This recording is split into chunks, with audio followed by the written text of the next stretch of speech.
হচ্ছে।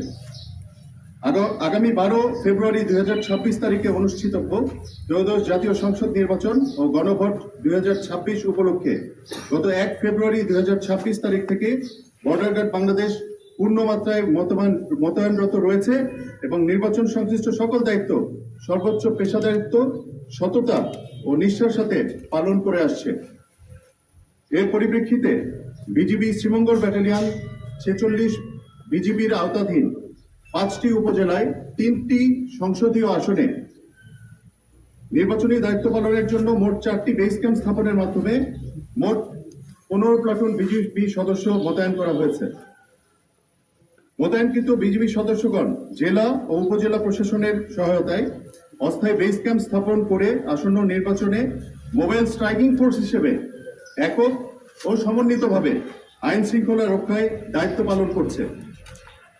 উল্লেখ্য, নির্বাচনকালীন দায়িত্ব পালনের লক্ষ্যে বিজিবি সদস্যরা 21 সপ্তাহব্যাপী বিভিন্ন ধরনের প্রশিক্ষণ গ্রহণের পাশাপাশি ভোট কেন্দ্রে উদ্ভূত যে কোনো পরিস্থিতি মোকাবেলায় 4 সপ্তাহব্যাপী STX এর মাধ্যমে ব্যবহারিক প্রশিক্ষণ সম্পন্ন করেছে। ভোটাররা যেন নিরাপদ, শান্ত এবং ভয়মুক্ত পরিবেশে তাদের ভোটাধিকার প্রয়োগ করতে পারেন সেই লক্ষ্যে বিজিবি অন্যান্য আইন শৃঙ্খলা রক্ষাকারী বাহিনীর সঙ্গে সমন্বয়ের মাধ্যমে দায়িত্ব পালন করে আসছে। একই সঙ্গে জনগণের মধ্যে আস্থা ও সচেতনতা বৃদ্ধির লক্ষ্যে বিভিন্ন জনসচেতনতামূলক কার্যক্রম পরিচালনা করা হচ্ছে।